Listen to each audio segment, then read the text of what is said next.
தமிழ் சொந்தங்கள் அனைவருக்கும் சென்னை வாஸ்து ஜெகநாதனின் நெஞ்சார்ந்த வணக்கங்கள்.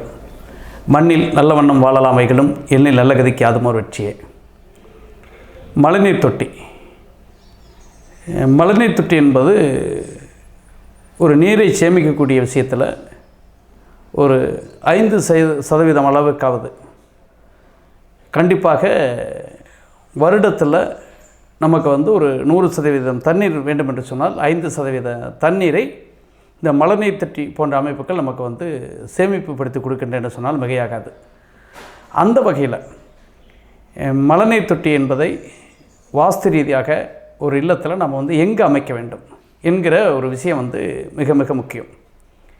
அந்த வகையில் மனம் போன போக்கில் அமைக்கக்கூடாது. நிறைய இடங்களில் வடமேற்கு பகுதியிலும் தென்கிழக்கு பகுதிகளிலும் இந்த மழைநீர் தொட்டியை அமைத்திருக்கிறார்கள். தண்ணீர் தொட்டியை மட்டும்தான் நம்ம வடகிழக்கில் அமைக்க வேண்டும். மழைநீர் தொட்டியை நம்ம எந்த இடத்துல வேண்டுமானாலும் அமைத்து கொள்ளலாம்.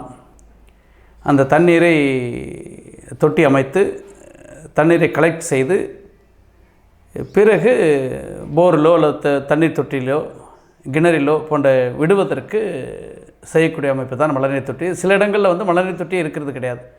ஒரு பைப்பை மட்டும் அமைச்சிட்டு விட்டுறாங்க. அதுவும் ஒரு நம்ம நாட்டுக்கு செய்யக்கூடிய ஒரு தவறு என்று தான் சொல்ல வேண்டும். ஒரு அரசாங்கம் ஒரு விஷயத்தை நமக்கு கொடுக்கிறது என்று சொன்னால், ஒரு விஷயத்தை செய்யுங்கள் என்று சொல்கிறது என்று சொன்னால், அதை செயல்படுத்திக் கொள்வது ஒவ்வொரு குடிமக்களுக்கும் ஒரு கடமை என்று எடுத்துக்கொள்ள வேண்டும்.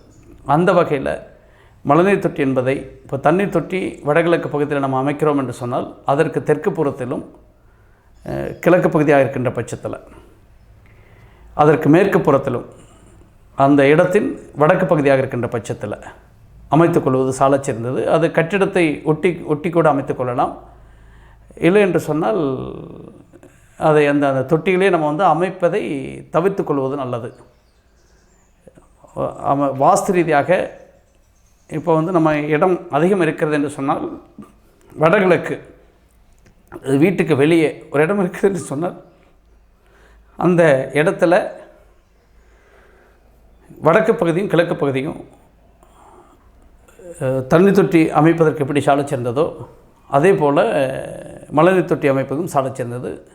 மீண்டும் வேறொரு கருத்தோடு சந்திப்போம். நன்றி, வணக்கம்.